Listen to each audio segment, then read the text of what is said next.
on earth, the peace that was meant to be with God our Creator. Family all are we. Let us walk with each other in perfect harmony. Let peace begin with me. Let this be the moment now. With every step I take, I let this be mine. To take each moment and live each moment with peace eternally. Let there be peace on earth, and let it begin with me, or with us. Thank you. We're one more song we have to sing. We have a birthday in the house. Mary, are you around? Mary, where is she? Where is she? We're going to get Mary, right?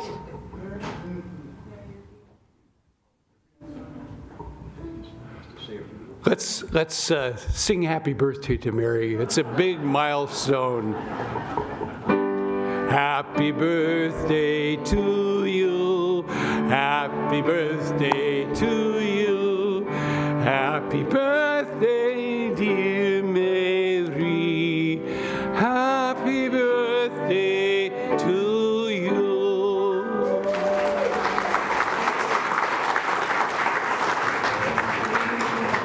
All right, you guys can sit down now, but you know, this is really great, and I know Mary would not mind, but I'm going to tell you that she's turning 40 tomorrow.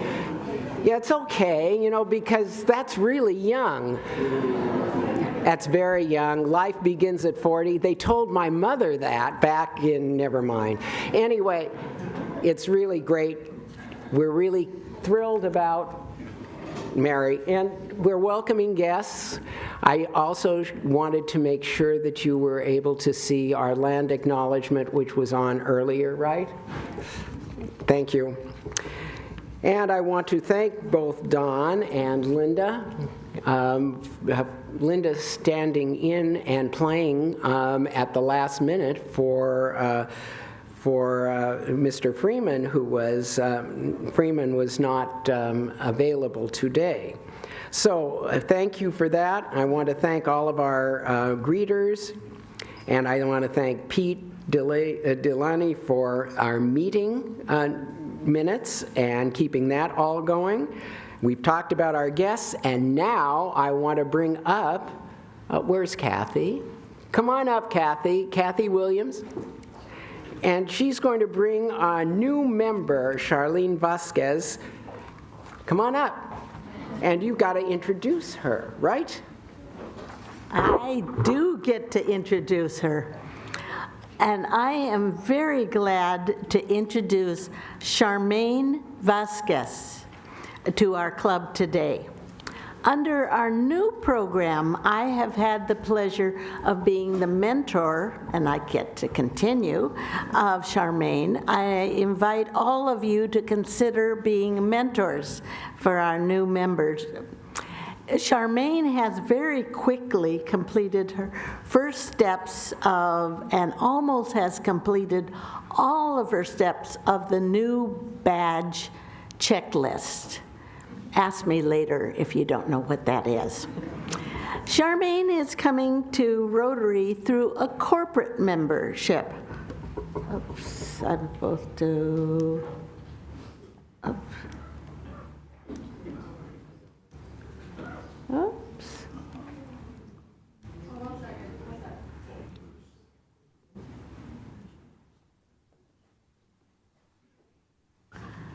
Well,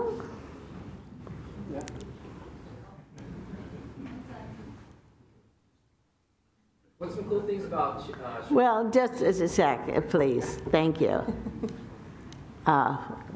Afraid we're not going to be dealing with those. As I said, Charmaine is coming through a corporate membership with the Max Foundation.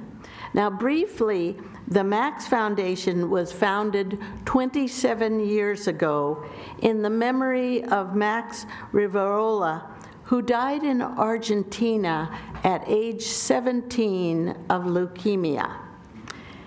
Originally, this was just a small group of volunteers who were helping families in Latin America with children who were battling leukemia.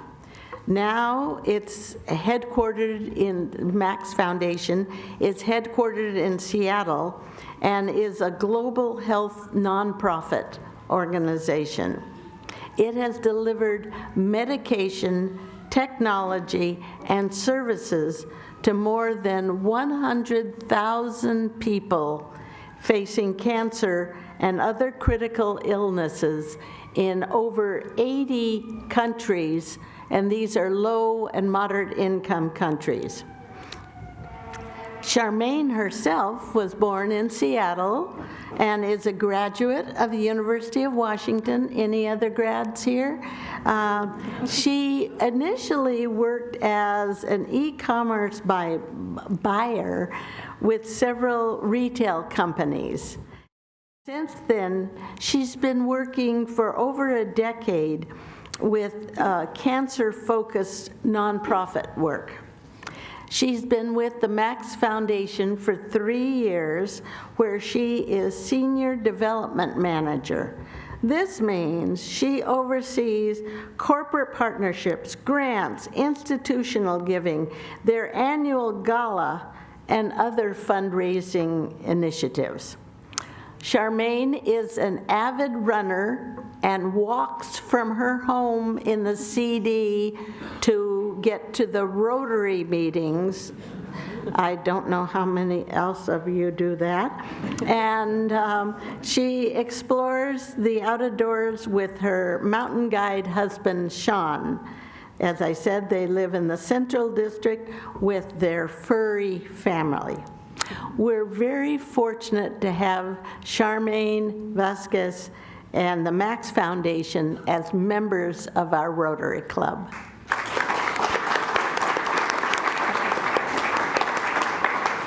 President John, I would like to present to you Charmaine. A pleasure, and I have your Rotary pin. Thank you. And I love the idea. Somebody else to go running with. Yeah. Only I'm a little slower these days. And I looked at the dog and cat. We have a black dog and a black cat also. Really? So very good. see it. Well, all right, well, thank you very much. Welcome to Rotary 4, and I know you'll join one of our committees and be very involved. She already has joined the International Service. Well, thank you. See, I didn't even need to say anything. And now, although I wasn't even going to introduce both Charlie and Jim to talk a little bit about our Rotary Service Foundation and TRF, the Rotary Foundation, believe me, our campaign has started, guys, and we have a full, both our boards, the board of ARCOS, the Rotary Board, as well as the SRSF, we've already pledged and contributed, and I trust everybody here will do that. And now I'll leave it to Charlie. Thanks, John. And on that note, I got some breaking news. The club is exceeding last year's totals by a factor of 2. The combined pledged and funding total is $105,000, representing 73 early SRSF investors, including all the directors and trustees. Even better news. Actually, we've surpassed our $200,000 goal. How so, you ask? Because what's left rests in your wallets and checking accounts. We just need to collect it, and I'll try. So if you're invested in your foundation already, whether in the room or out there in Zoom land, know that we are very grateful. And as a reward, you have my podium permission to grab your devices and tune into your texts and emails or your trusty news sources, or leave your Zoom square to grab a snack. Your subtle disengagement just might serve an odd peer pressure purpose. As for the rest, please lend me your ears and listen to my earnest appeal. A shout out to all members who kicked in and underwrote last year's campaign.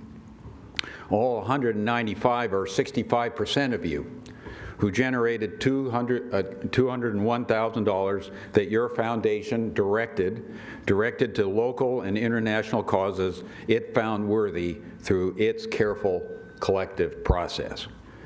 You supported our members by leaning into their causes, in causes in which you volunteered, and in causes where we've come together thoughtfully and collaboratively to contribute where we think unanswered needs ring the loudest.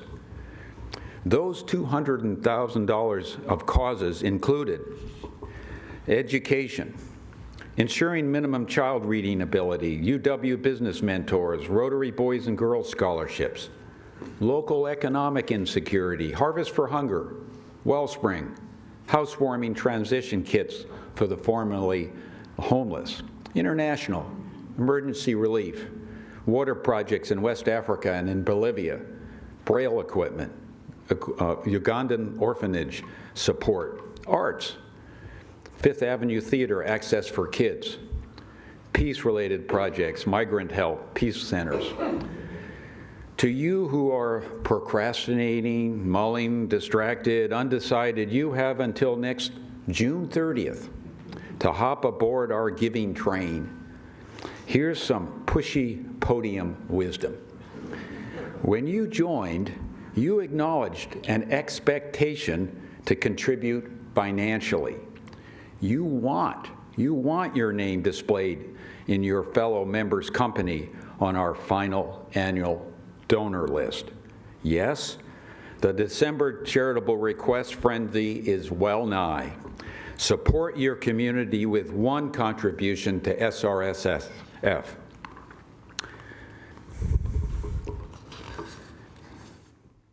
Page confusion. Take pride that you've entrusted it to allocate, the SRSF, to allocate your scarce charitable resources to those who your foundation will decide needs them most. So join me and join the growing number of your fellow club colleagues who will join us on the 2024-25 donor roll. It's what Rotary expects. It's helping us connect for good, and it's you extinguishing despair and fueling the fires of hope and possibility. There's paperwork on your table to make it happen now. Here's my Dickey spelled backwards 3 email if you or you Zoomers want to bang out a pledge. You can do it now and fulfill it later. Over to you, Jim.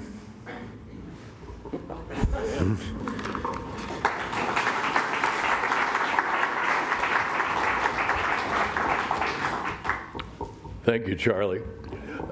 As Charlie has emphasized the importance for our service projects of donating to our own Rotary, Seattle Rotary Service Foundation, I'd also like to add that the Rotary Foundation also deserves our support because our major project of eliminating polio in the world is supported through the Rotary Foundation, or TRF. And it's a foundation that has buckets that support worldwide Rotary-sponsored projects, as well as those in our community. You'll see how the matching works as we go through this brief presentation. But first of all, the Rotary Foundation, TRF, is 4-star rated by Charity Navigator. It's got great performance. And if you look at the way the Rotary International's, the Rotary Foundation works, you'll see there are 3 buckets that we members of Seattle Rotary can contribute to. There's the annual fund, where I mostly make my contributions, having previously contributed to the next bucket, the Polio Plus Fund, and then there's a smaller endowment fund for long-term support. Supporting the Rotary Foundation has totaled for both the Polio Plus Fund and the annual fund about $150 million a year. The endowment fund is smaller, but through the lifespans of these 3 buckets, Rotarians have supported their activities with about $6 billion in investment. What happened to the funds that we, as members, contributed to the Rotary Foundation 3 years ago in 2021-22? Well, they came back to our district this year, 47.5% of them did, to be available for projects in our district that clubs initiate, like ours, as well as global grant projects that we initiate that are large international projects. The other half of that, or almost half, 47.5, went to the Rotary Foundation's World Fund. And in the World Fund matches the funds that go into these global grants. To give you an idea, therefore, as a club member, we have the opportunity to support through our donation district grants as well as global grants.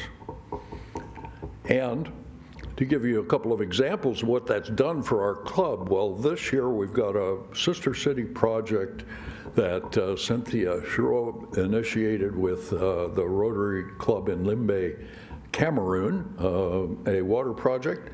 It's a $10,000 grant from our Seattle Service Foundation and matched by $8,000 in district grant funds that came through from TRF, our donations from 3 years ago, now available to us.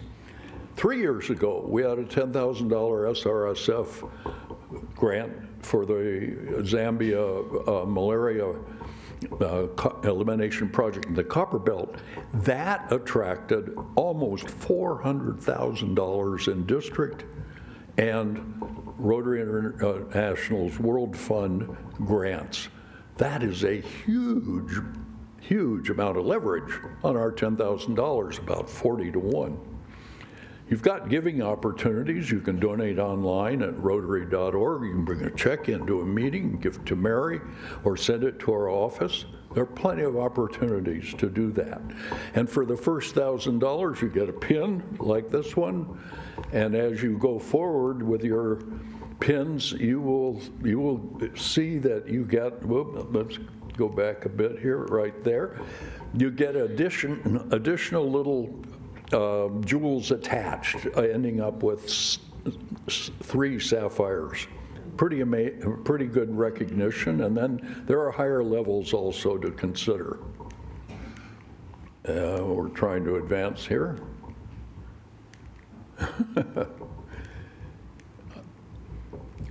Okay, what our objective is, whoops, there's a bit of a lag in our, sorry, Jeffrey. There's a bit of a lag, but our goal for our Rotary Foundation's contributions, our individual member contributions, is that each member contribute at least $25 to the Rotary Foundation, and that we average about $100 per member each year in gifts to the Rotary Foundation, meaning the World Fund or Polio Plus or the Endowment Fund. And right now we're at about 20%, so we're on our way. If you haven't given, it doesn't cost a lot, but it has a huge impact, and the return to us in terms of our service activities is enormous. As a reminder, contact SRSF to get your grant applications in. Vicki Oxley wanted that to be the last slide. Thank you.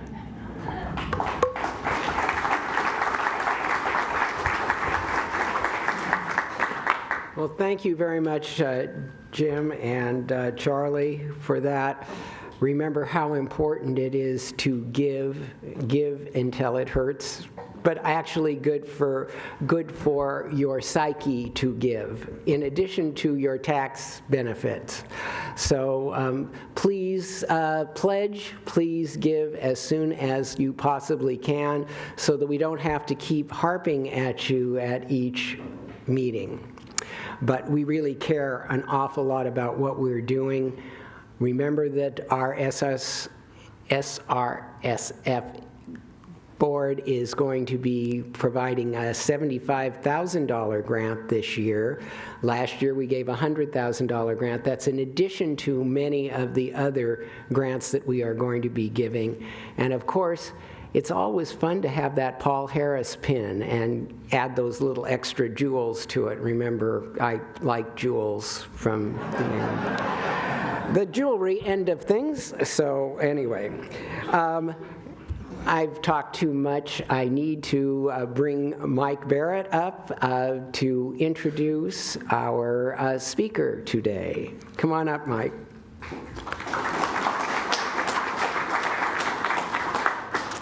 Thanks, President John. Fellow Rotarians, esteemed guests, we're fortunate, actually I need to amend that, we're very fortunate after last night's weather to be together here and to have with us Dr. Jeffrey Borenstein, the President and CEO of the Brain and Behavior Research Foundation and a distinguished leader in the field of mental health. Dr. Borenstein earned his undergraduate degree at Harvard, go Crimson, and his medical degree at New York University. He's a fellow of the New York Academy of Medicine and serves as the chair of its section of psychiatry. He also has served as president of the New York State Psychiatric Association and is editor-in-chief of Psychiatric News, the newspaper of the American Psychiatric Association. Dr. Borenstein developed and is the host and executive producer of the Emmy-nominated public television program, Healthy Minds. The Brain and Behavior Research Foundation is the nation's top non-governmental funder of mental health research grants and the leading private philanthropy in the world in providing seed money to neuroscientists for out-of-the-box, cutting-edge research that governments and other sources have been unwilling, typically, to fund. Dr. Borenstein will say more about BBRF, but I would like to commend to you the BBRF website and its wealth of free resources on mental health matters. No one would mistake me for a scientist, but via the website, I've watched webinars, symposiums, and episodes of Healthy Minds, and I've come away better informed, inspired, and seriously amazed. And as it turns out, BBRF and Rotary have important things in common. Both are about service, both are about action and results, and both are about the future and hope. Please join me in giving Dr. Borenstein a warm Seattle 4 welcome.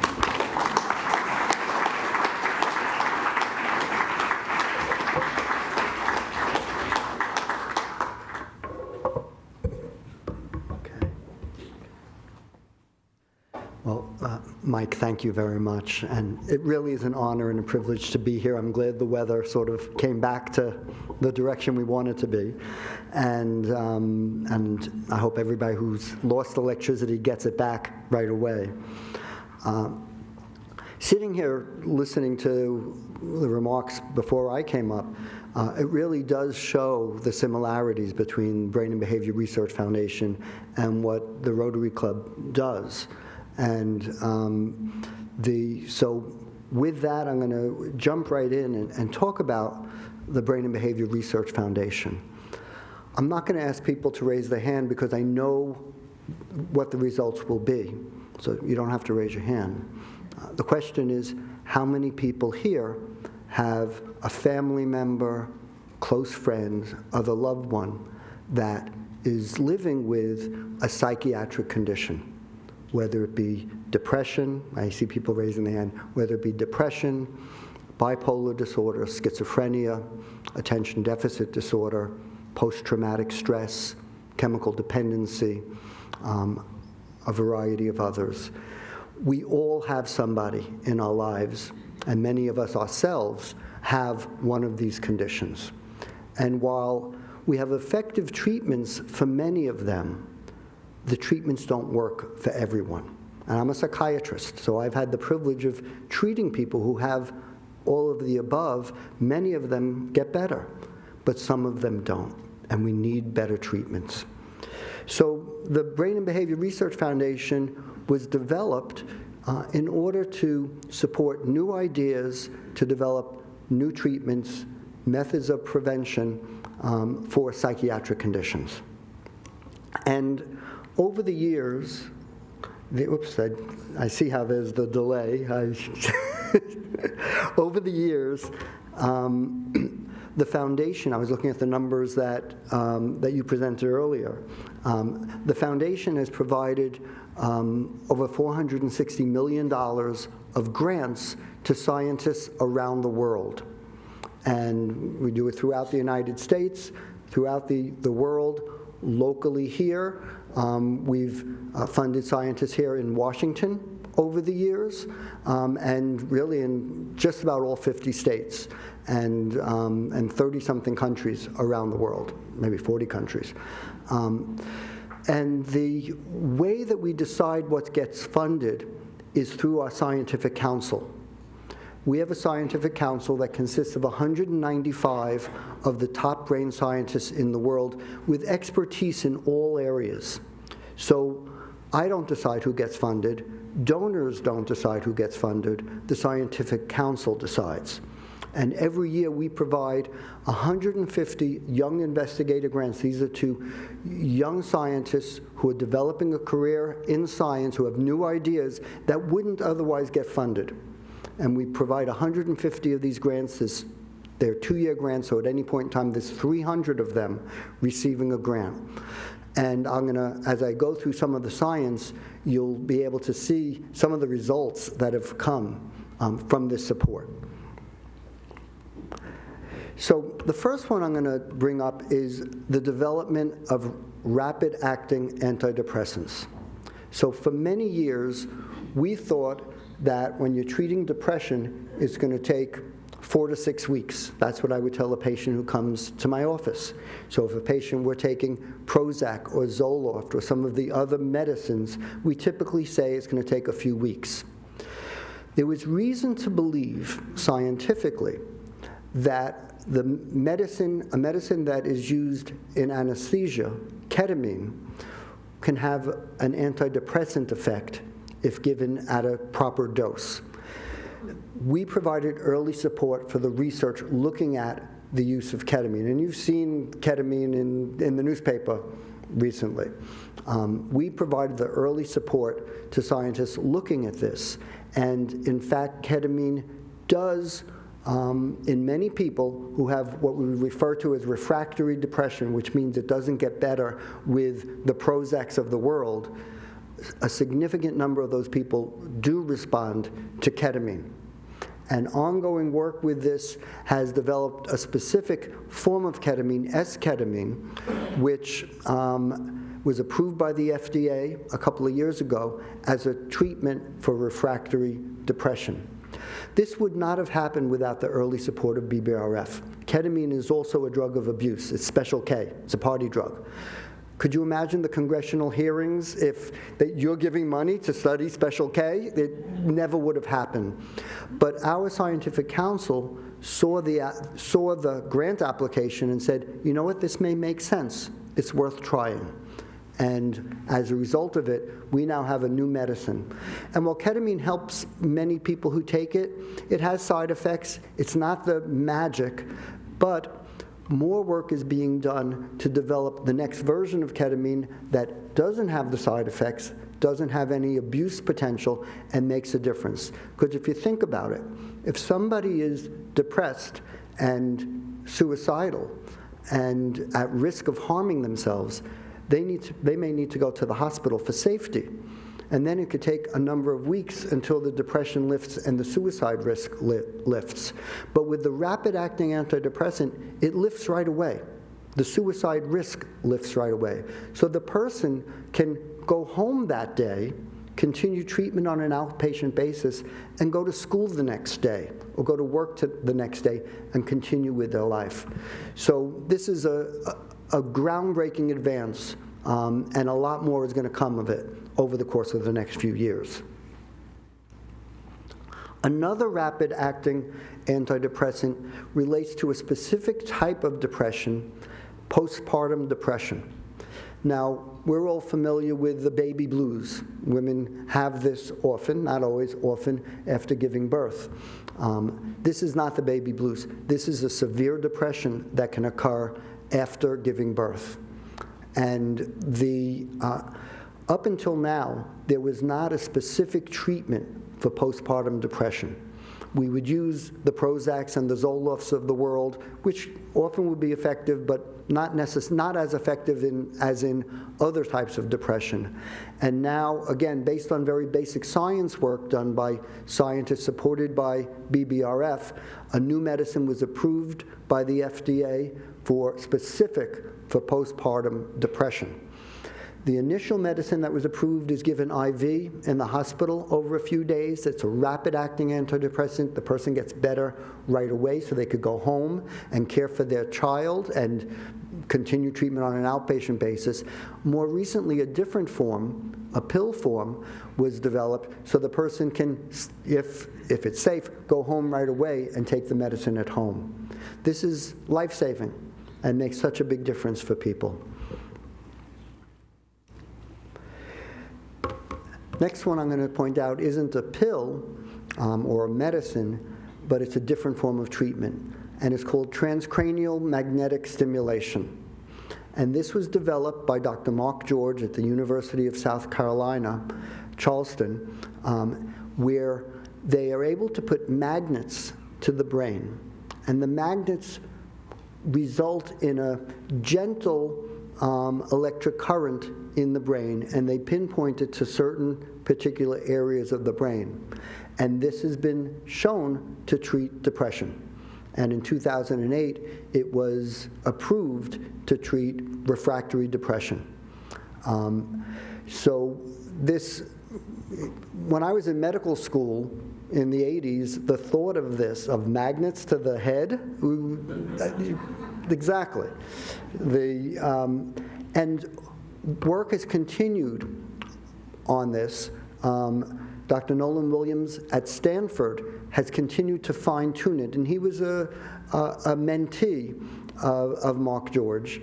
And Nolan has continued to fine-tune it, where they're able to really specify where it should be pointed. They use a slightly higher dose of the magnet, do it more intensely over a few days, and this has become a rapid form of treatment for depression, and this form was recently approved by the FDA. And they're now looking at it for other conditions such as post-traumatic stress, anxiety, bipolar disorder with depression. Again, a tremendous advancement, and again, the rapid acting really makes a big difference, because when in the old way, when it takes 4 to 6 weeks, we don't know for sure whether or not that medicine is going to work. So it's 4 to 6 weeks until we know if it works, and then if it doesn't, we got to try again with something else. That's the state of the field. This is a game changer.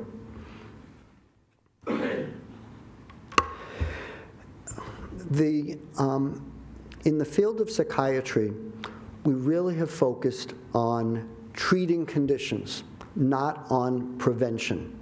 In cardiology, we do prevention. People take blood pressure medicine to decrease the risk of having a heart attack or a stroke. They take cholesterol medicine for the same reason. That's prevention. They exercise, they lose weight. There's things to do for prevention. In psychiatry, we haven't had this, but now we do.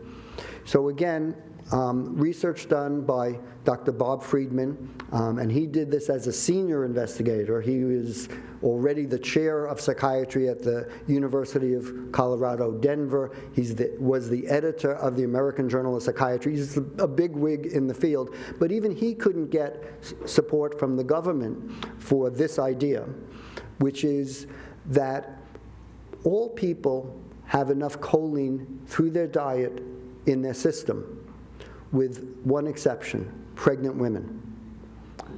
Because the developing brain uses a lot of choline.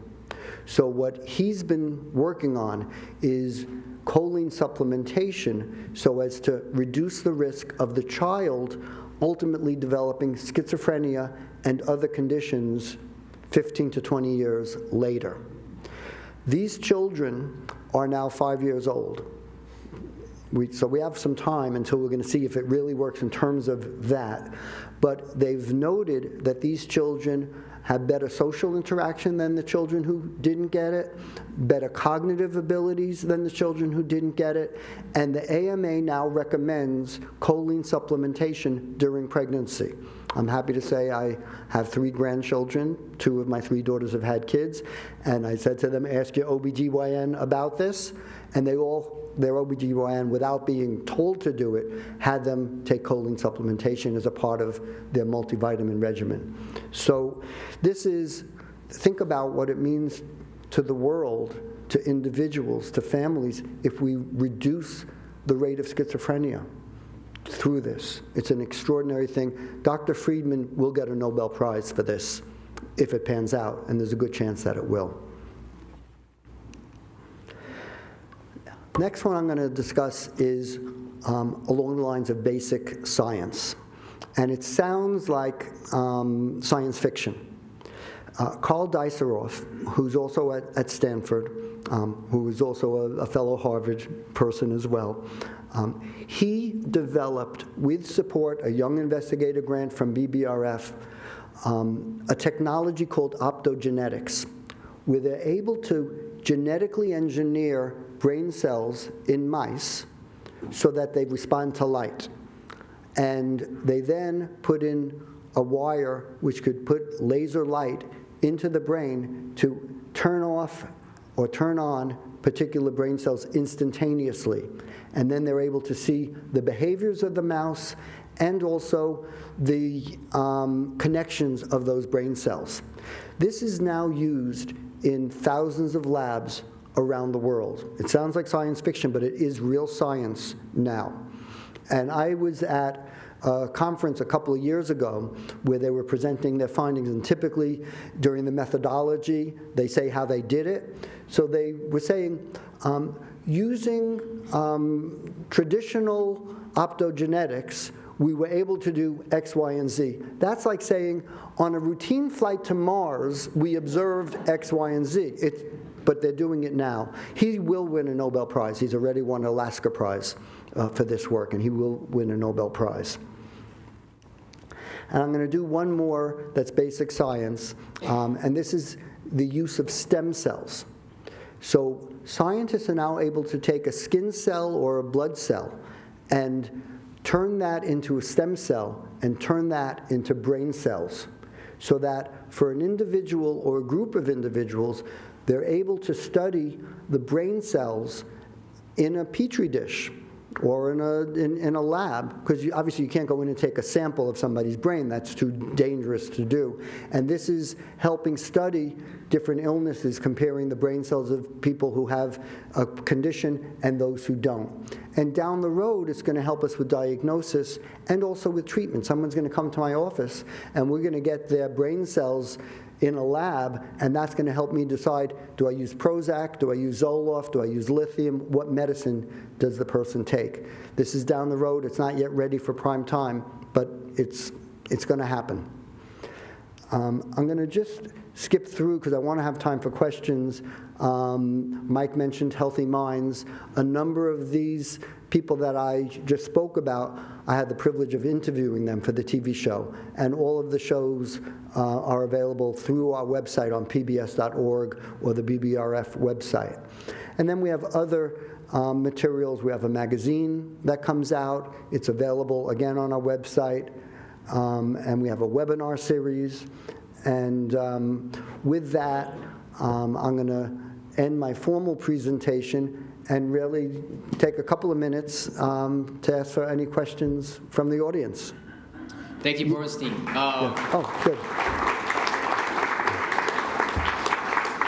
We have questions. I'll start with my first question right here. As a veteran, there are some soldiers who go overseas to help out with their PTSD, and mainly with psychedelics. Knowing that magnets and stem cells, as well as light, having help in the brain, do you think that's any possibility towards the future of helping out soldiers and citizens alike? Yeah, great question. There's work specific on the use of esketamine for PTSD, for post-traumatic stress, which is such an important issue. And there is also work looking at transcranial magnetic stimulation for post-traumatic stress as well. So some of these things I think will pan out as new effective treatments for our service members who do so much for us, have sacrificed, and come home with what's referred to as the invisible injuries of war. So very good question.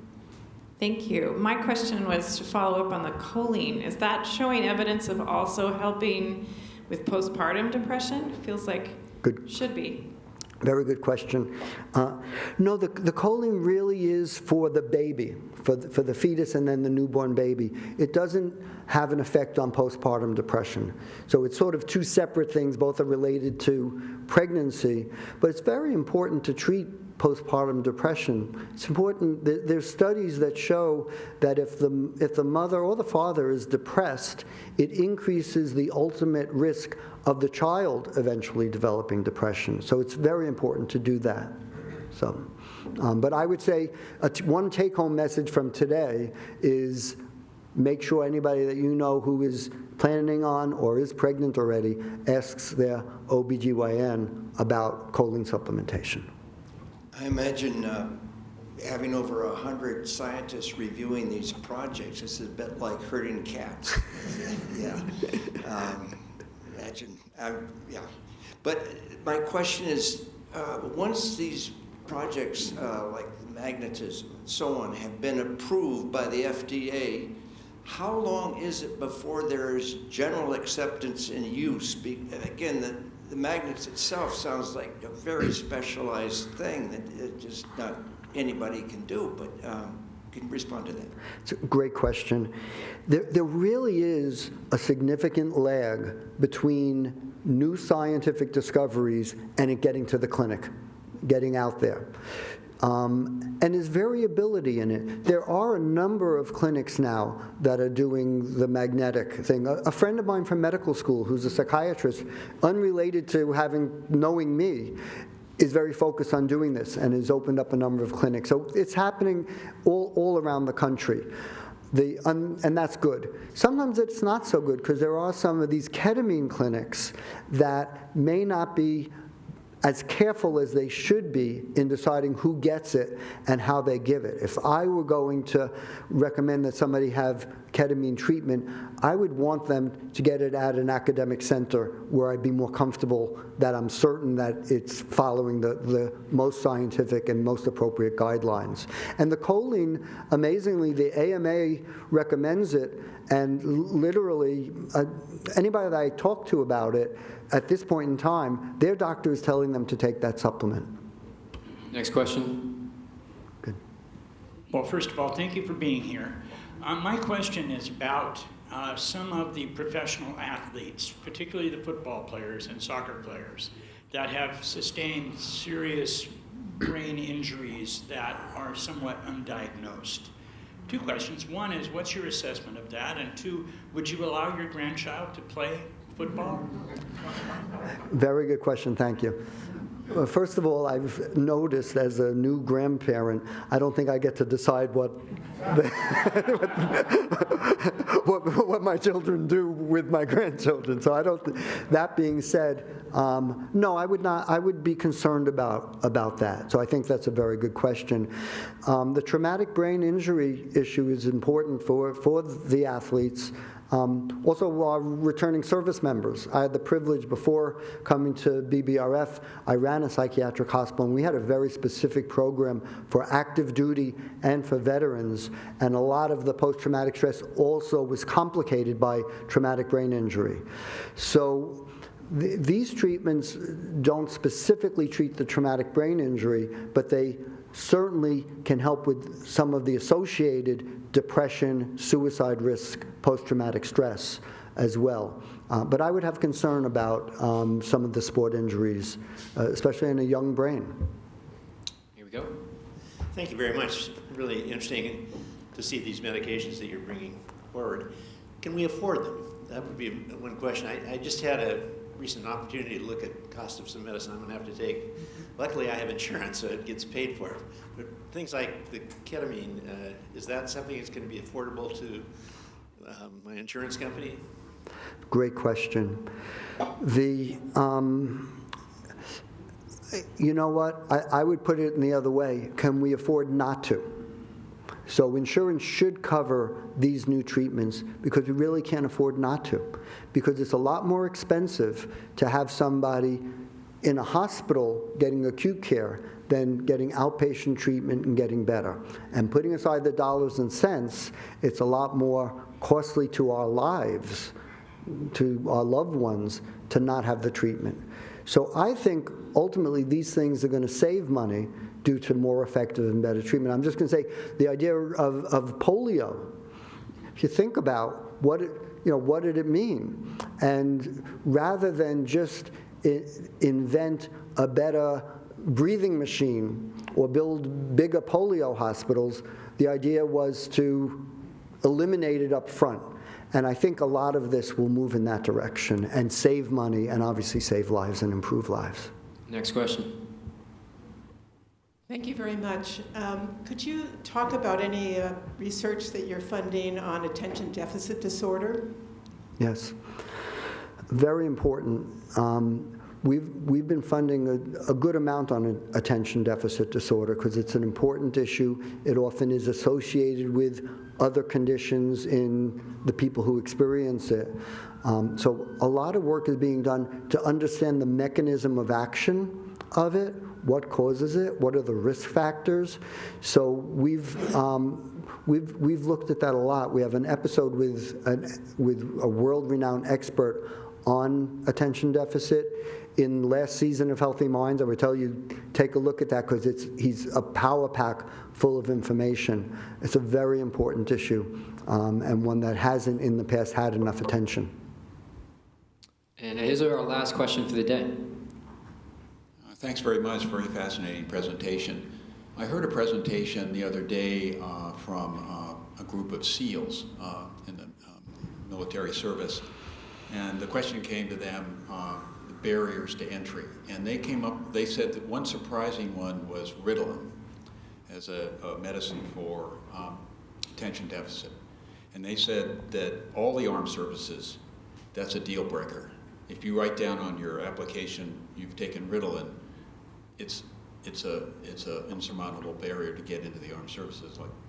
Can you comment on that in terms of the acceptability of some of these drugs that you've mentioned at that age, if in fact they can become acceptable in that end of our lives?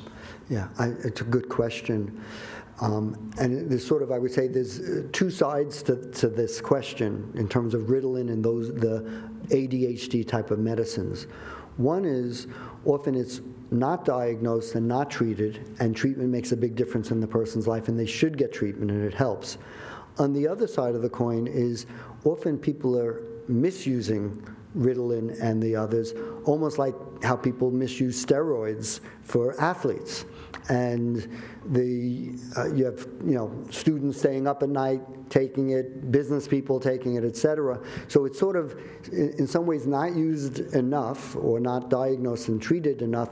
On the other hand, misused in an inappropriate way as sort of a puppy upper to keep people. So I think when it's used properly, it really shouldn't be a block from people being able to do anything that they would normally be able to do. Good. Thank you. We want to thank you very much. You know, just from a particularly military end of things, they're changing a whole bunch of rules and regulations now because we need more people in the military. And so they've become much looser in the way they're dealing with things. Even the use of marijuana, which used to be a no-no, it's now allowed. Not allowed while you're on service, but it's allowed to have done it in the past. Anyway, thank you so much, Dr. Borenstein. In appreciation of your participation in today's program, we have made a donation equal to 600 healthy servings of produce to Harvest Against Hunger. And this is for you. And I had to read that because I can never get it straight. You know, it's one of those things. Thanks an awful lot. Thank you very much. And thank you for coming all the way from New York for this. That is really wonderful to have you here in Seattle. I wish that the weather were a little bit better for you, but that's the way it goes. At this particular point, I want to bring up John Kilpatrick because he has an announcement that we always make around this time of year about our 2025-2026 Rotary year.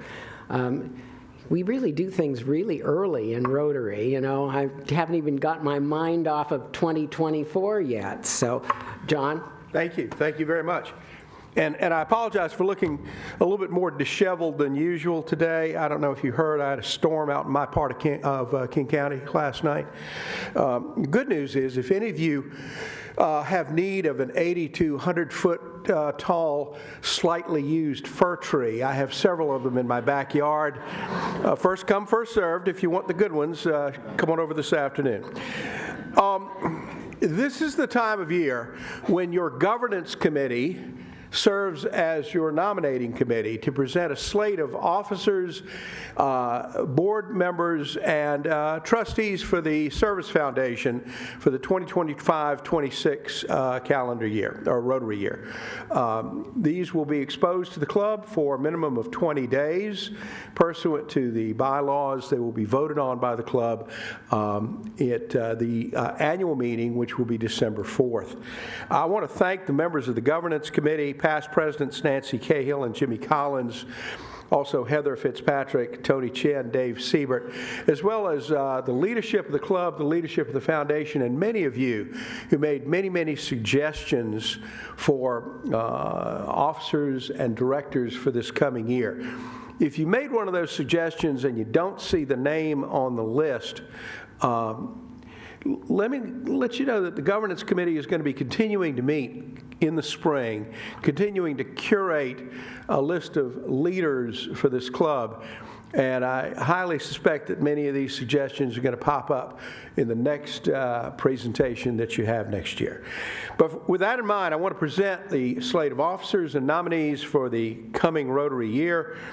The nominee for president for the 2025-26 Rotary year, Jan Levy. President-elect, John Steckler.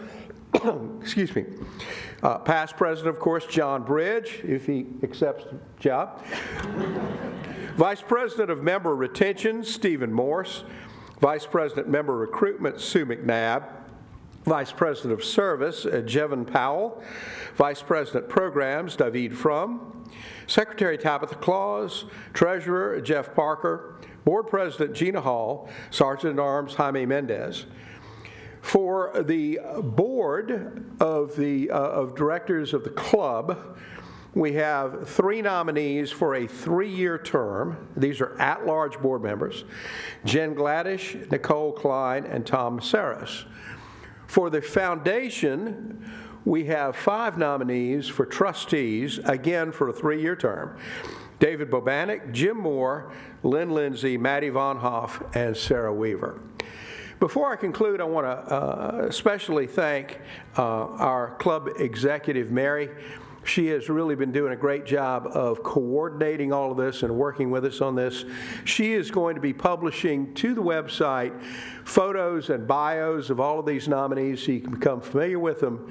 And again, this election of this slate of nominees will happen at the annual meeting on December 3rd. President John, thank you very much.